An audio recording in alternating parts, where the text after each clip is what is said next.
I'm very excited to be here with Zac and Ethan from Dengue Fever. Thanks so much, guys, for taking time to chat with us a little bit. And we're just hanging out, getting a couple drinks before the show, you know. And so we're here at SoHo in Santa Barbara, and you guys have actually been here in the past, I've heard. Yeah, I think we've played here about 4 or 5 times. Mm-hmm. Yeah. Yeah, it's a pretty casual venue. I mean, what's your experience been like here, Ethan? You like the vibe here? Yeah, it's really nice. I mean, sound's great. The sound man, Alan's kicking ass, and they feed us really well, and they give us everything. It's like nice. They take care of you, and the weather's perfect always, so it's always fun. Yeah. Excellent. Well, guys, I want to ask kind of the somewhat cliched question, but talking about the origins of the band, of course, you guys, being brothers, formed the band way back in 2001-ish, correct? And so you guys are pushing almost 15 years as a band. That's a pretty big milestone, actually. Going back, I mean, what inspired you guys? I know, of course, Zac being in Dieselhead prior to this band, but in 2001, I mean, what was going through your guys' heads in terms of just being like, we got to start a kind of a Cambodian pop type band? I think when most people play music, they start from stuff that they like. And at the time, we were both listening to this music that was made in Cambodia in the late 60s and early 70s. And so then we just started talking about it, and we're like, man, what if we found a singer? No. But we were kind of, you know, it started as a little bit of a daydream, you know, like what if we like found a Cambodian singer and formed like this kind of like garage, like a super group, or like a garage, like surf rock kind of thing. And then, so then we started going down to Long Beach and going to the nightclubs. And that's when we eventually found our singer, Chomny Mall, singing at this place called the Dragon House. Appropriately enough, actually, Yeah, and for a while we weren't able to play shows on Friday or Saturday night because she had a contract with them. So then, after we like got a little bit of success, our second album was called Escape from Dragon House, which they actually named a True Blood episode and featured that song in it. They did? Wow, yeah. Okay. Well, I hope you guys are getting the royalties still from that. Yes, all right. Right on, man. You guys are smart, good musicians, but also smart business people. That's awesome. Over that time, I mean, you guys have gotten a lot of critical acclaim. I mean, I think it's safe to say, at least somewhat accurate. I mean, the iTunes store, I think back in 2008 or 2009, one of the best, quote, world music, quote, bands out there. You guys, 2008, actually signed to Peter Gabriel's Real World label. That's pretty darn amazing. I mean, the Real World label is known for its really high standards, impeccable musicians that Peter's chosen to have on there. So what was that like to have a chance to be on Real World? The best part was Peter said you could use anything in my personal studio because we recorded there for a couple weeks. Wow. So being a keyboardist, I was like, wow, there's like this profit. Like keyboards are really expensive. So he said all but there's one. There was a different profit that I wasn't allowed to touch. But everything else we could use. So I got to use some like Moogs that he had that were custom for him. And the studio was just incredible. And also being part of Real World, we got to tour. They got the WOMAD festivals. So we did like WOMADelaide and went to Australia and in New Zealand and in London or out in England. So those festivals were really nice, and it was just it's incredible. The recording studio is probably one of the best places in the world. I can only imagine. The studio, it's built in an old mill, and there's a river that flows underneath the studio. And they have like these houses that you stay in with like a full-time chef. And it's like he really just looks after the musicians when you're there recording. You know, it's like all you do is like eat and play your music and just like and maybe play some ping pong. Yeah. I was gonna say, I think every indie musician out there, even big label musicians out there who might be watching this, are hella jealous of being signed to a label where you have somebody such as that really takes care of their artist. That's a pretty rare thing nowadays. Whenever we were playing somewhere, he would fly you in really early so you could go see some of the sights and relax and get rid of your jet lag or whatever. It was great. Yeah. But now we're our own label. Okay, so post Real World, you guys are doing your own thing, DIY, and how's that going? It's going well. This The Deepest Lake is our first release on Tuk Tuk Records, and we all just own it together and make decisions together, and it's great. Yeah, kind of a collective approach. That's a cool thing. Right on. How's it been for you to transition from Real World to your guys' own label that you really have creative ownership and control of? It's okay. Well, we went from Real World. Real World was, they licensed Venus on Earth, our third album, and then we signed with a major in the states, Concord, or it was Fantasy, and so we did a record, Cannibal Courtship, with them, and it was like they're all really nice, nice folks and stuff. They got a great catalog, but it was like they're putting out Paul McCartney, and at the same time, our records was coming out, so it was like that was getting all the attention, and Paul Simon, I think. And so we're like, and then the press releases, it was like, so we're just like looking at it going like, okay, we want to be free. So they were really cool, let us go. And now everything that we do, it's like, we'll write the press releases, we'll do the artwork, we'll do the photography. All our own artwork. Okay. Shirts. Yeah. Posters. I mean, occasionally we have guest artists do stuff. Yeah, I mean, in seeing the style of your album covers, some of the merch that you guys have put out, definitely a consistent theme. So I kind of got that sense that you guys really are creatively have total control. Yeah. We've always had total control. I mean, we're not doing like incredibly vulgar stuff, but if we felt like it, we could. Yeah, okay. The next album, check it out. It's gonna be Dengue Fever, gangster rap. It's gonna be like kind of like an American version of Die Antwoord or something. It's gonna blow your mind, right? We have this new record, The Deepest Lake. Nimal, she's rapping pretty hardcore on No Sudden Moves. Representing the Cambodian, the clique out there, for sure. I had one more question for you guys, and it had to do with that very amazing documentary, Sleepwalking Through the Mekong. And it came out in 2005, and what was that like? I mean, that's such just a powerful, just the footage from that is so powerful of like going to Cambodia, Chom Namal's, just the reaction of people to her. That's why we did it, because, we were playing at some place in Los Angeles, and there was a power outage. And then that was when we came up with it. We had a little break where we were just taking a break from playing, and we came up with the idea, it was like, let's follow Nimal to Cambodia, because she hadn't been home in like 5 or 6 years or something, or seen her family. And then we'll document the whole thing, and we'll get everybody's reaction to us playing this music that was, inspired by like, American kind of psychedelic and garage and British rock and roll, and then the Cambodians added their beautiful elements to it, and then we were kind of inspired by what they did. So it's like, this game of push and pull, and so we got to like capture their reaction to us kind of bringing it back home to them and seeing.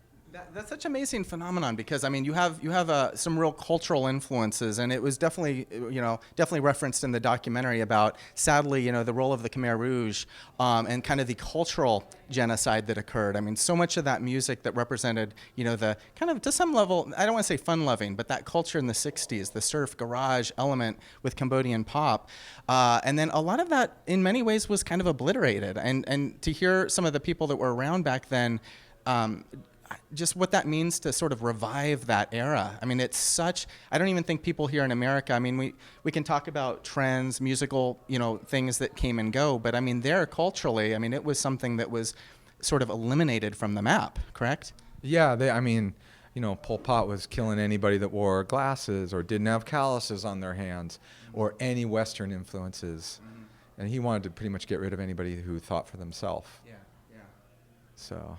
What was it like for you, Ethan? I mean, that experience, the cultural revival, perhaps. It was heavy. It was amazing. It was just like, it was a little bit freaky at first when we were first there, because like we were playing this music and we're white, and Nimal's Cambodian, and we did a show like in a shanty town near the Tonle Basak River, and it was just thousands of villagers.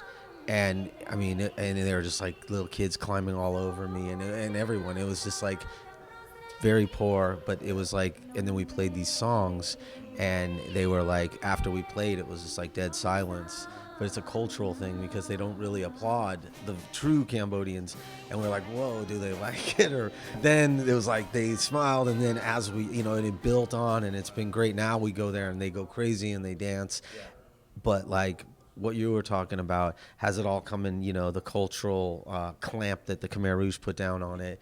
Well, we help. We work with an organization called Cambodian Living Arts, and that's what they do. They keep the traditional dance and music alive. They have the surviving master musicians of traditional instruments from Cambodia, and these master musicians teach the kids. So when we go there, we work with this guy Dick Vere, and he's amazing, and he does really good work. So we do benefits for CLAW, they call it CLA. And it keeps it alive, and it just, so it's growing rather than disappearing. I mean, there are very few bands, if any, that I can think of, frankly, off the top of my head. And we've interviewed a lot of artists. I'm a DJ. I love music. But no artists come to mind that I've had the pleasure of interviewing who have, in some significant way, actually, been a part of reviving at least Western awareness, let's say, if not indigenous awareness about certain cultural musical influences. I mean, that is such a powerful statement. And to think that you guys, as a band, I mean, how many bands can say that they were part of a significant, reawakening of a cultural awareness? I mean, that's pretty deep, man. Yeah, I guess so. I'd like to think that. I mean. You're a humble guy, I know. So but I mean, it's just we just did it because we loved the music, and then we realized the deeper implications of playing this music. How like all those artists are probably dead, so maybe like one or two, of the ladies who are still alive in Paris, and so, it's cool that we got to sort of be like torchbearers of the music, and I love that we turned a whole bunch of people on back to that original great stuff. But then we also are not a cover band and never really thought of ourselves as a cover band. So we our first album was covers of those original things, but then we quickly shifted gears into writing songs about stuff that we are feeling personally in our own lives. Yeah. Well, as a true band full of artists, I mean, having that own sort of ownership of the creative process. Yeah, there comes a point where certainly you don't want to be boxed in by playing too many covers or too many things like that. So that's a really, really important thing. And speaking of kind of bringing awareness to a lot of music from that era, you guys put out stewarded or cultivated perhaps a compilation a couple years ago, right? Featuring classic artists from that era. I think we called it Electric Cambodia, and it was just some of our favorite tunes that hadn't previously been put out before. Was it pretty rare stuff? I mean, did you guys have to go find like master tapes or old 45s? I mean, was some of it hard to dig up? We looked in all different directions, and also our friend John Perazzi, who did the documentary Sleepwalking Through the Mekong, he's doing a documentary on Cambodian music from that period. Wow. It's called Don't Think I've Forgotten. Yeah. And so he has this huge library of tunes that he let us pick through. Wow. Also. Maybe those weren't. We didn't really pick that many from John's. Maybe one, okay. But like Electric Cambodia, yeah. And then there was, like Zach said, it was all the songs that weren't out because there's some good record labels like Sublime Frequencies. They do some really cool compilations out of Southeast Asia, and so there was a few, and there was like a couple songs that were in our arsenal that I was like, oh, I would like, if we ever do this Electric Cambodia, this would be a great one, and it would be on their record, So we didn't do that. We saved all these ones that no one had ever heard, really, and then we put them out, and and then it also donated to CLA. Yeah, but I mean, you guys have been brothers for your whole lives, I assume. We were born brothers. There we go. And so through the years, I mean, being in a band for all these years, I mean, you obviously must have, to not be kind of the Liam and Noel Gallagher, you guys aren't fighting it out. So you guys obviously have a really symbiotic relationship where, you don't. Or do you guys have disagreements? Are there creative? Of course we have disagreements, but you know what? We grew up making answering machine messages together, and that was kind of where we kind of dialed in our, just able to have fun when we're making something and recording stuff. What were was it like a George Costanza kind of thing? Believe it or not, George isn't at home. Please leave a message at the beep. There was a lot of humor in our answering messages, and there was a lot of music, a lot of just like the guitars, and we would play, and we would spend hours just like getting it perfect, and they were songs that we would just, but then they, disappeared because every time you made a new answering message, you recorded over it, yeah. Well, I was going to say, I would be so excited if I could unveil on national TV here that we're going to release from the vaults on vinyl, colored vinyl no less, the original, not basement tapes, but the original answering machine tapes for Zac and Ethan. Maybe your mom might find like a box in the attic or something. It'll just be the last one we made. The last answering machine tape that these brothers made, yeah. you guys, so much good stuff going with your band, so much momentum. You guys are touring. Could you give us just a little glimpse maybe of the future releases, future tours, things like that? So yeah, we have a little studio that we call the Shoebox, and it's at our bass player Seenan's house. And so we're gonna get back in there as soon as we have a little break, and just start. One thing, it's nice now with the new record. It topped the charts on the world Billboard, so that was like a first. We're like, whoa, we're on tour like a couple weeks ago of going up the West Coast up to Canada and back, and it was just like at the beginning, when we first started, there was this huge buzz. It was real exciting. It was a different band, and so this is what it feels like. We started our label and we put out The Deepest Lake, and these good things are happening, and there's like the shows are, the attendances are up, and yeah, it's exciting. And artist relations now, we're doing that. So that's where I'm having fun with that, reaching out and getting, I'm going to get a new Nord, which is going to be amazing, especially for recording because it has all the mellotrons. And Okay, so you guys are, I got some pedals from Catlin Bread, a Portland-based pedal company, and so they gave us some delays and some reverb pedals, kind of fun to play with. Well, Ethan, you mentioned being top of the charts on the world charts. I mean, again, that's something not a lot of bands can say. I mean, it's kind of like the National Wrestling Association champ, and then you've got the world champion. I mean, you guys are out there competing with the world. I mean, it just sounds so major, like world music, and you're at the top of the charts. I mean, you're competing against the whole world, man. That's not a lot of musicians.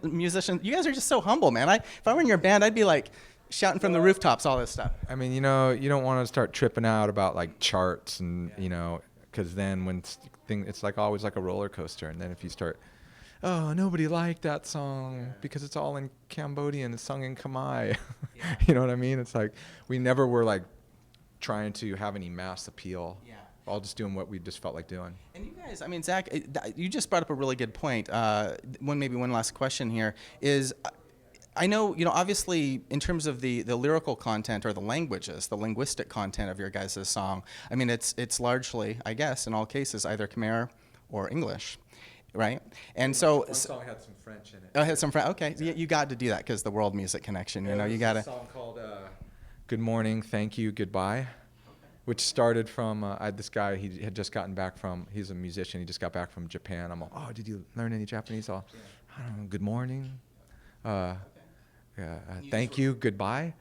Well, it just seemed like those three things together just sounded so kind of sexual and Wham bam, thank you, ma'am. Yeah, kind of. So we just turned it into a song, and we sang it in different languages and stuff. yeah, when we travel too, and we go to all these different countries, sometimes you're only there for a day or two, and that's you barely learn how to say hello, But that's what we do. Yeah, it's fun. Well, on that topic, Zach, I know over the years, I mean, when you guys started out, that content was pretty exclusively Khmer in the first album, and then now there's kind of a balance between, or it's more and more English content. And have you had folks that have from Cambodia or something say, "Oh man, you guys need to keep representing the Khmer language," or are the fans pretty receptive to that fine balance between the two different things? I think a lot of the Cambodians, at least in the States, I think one of their favorite songs is sung in English, like the Tiger Phone Card one. I mean, I think people have been married because of that song. They're always like, that was our song that got us married. Okay. But I don't know. Nimal's English has gotten a lot better, so that allows us to have the choice. Yeah. But certain songs just make a lot more sense to just have her sing in her, native tongue. Yeah. Her voice is more powerful, I think, when she sings in Khmer. That's why this record, it's it's 90% Khmer or Cambodian, and yeah, I'm not. But we experiment with both. Sometimes, if the subject matter of the song is something that we really want people to hear and get, then we shoot for English. And now she speaks English, but when we started, she was couldn't even say hello, thank you, goodbye. I was Gotcha. Yeah. Thank you. She would say yes and thank you. Okay. I want to thank both of you for your time. It's been a real pleasure. I don't know if there's any last words you want to say out there to the fans or any final words. Hope to see y'all at a show. Thanks. Sounds good. And how about you from you, Ethan? Any final words for the fans? Final words. Well, I would say just, kind of, if you guys are online, take a look at Tuk Tuk Records or denguefevermusic.com. That'll show everything. And Nimal she's really good about taking pictures on the road. She's loves, doing band shots in random places, and she's updating. Like, we just had a really great meal outside and the sun was out setting, and she took a picture, and a second later our drummer was like, oh my gosh, looks familiar, and it was up on Facebook. So there's a lot of social media. Just keep your eyes open for that, and we'll put some more music out for you guys. Very cool. Sounds like a lot of ways to stay connected with this very cool band. And thanks again, guys. It's been a pleasure talking to you, and wish you the best playing tonight. Okay, thanks. Thanks again, man. Thanks, buddy. ปีนี้ดอลลาร์กำมังเอียนไอสอบมาเจอลาร้องดังพระใสขนมเป็นเรียไตรรอมแรงก้มสานนาโอ้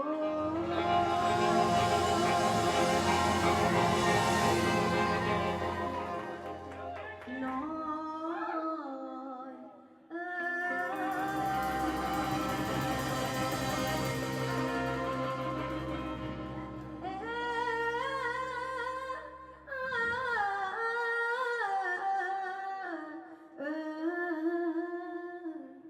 น้อ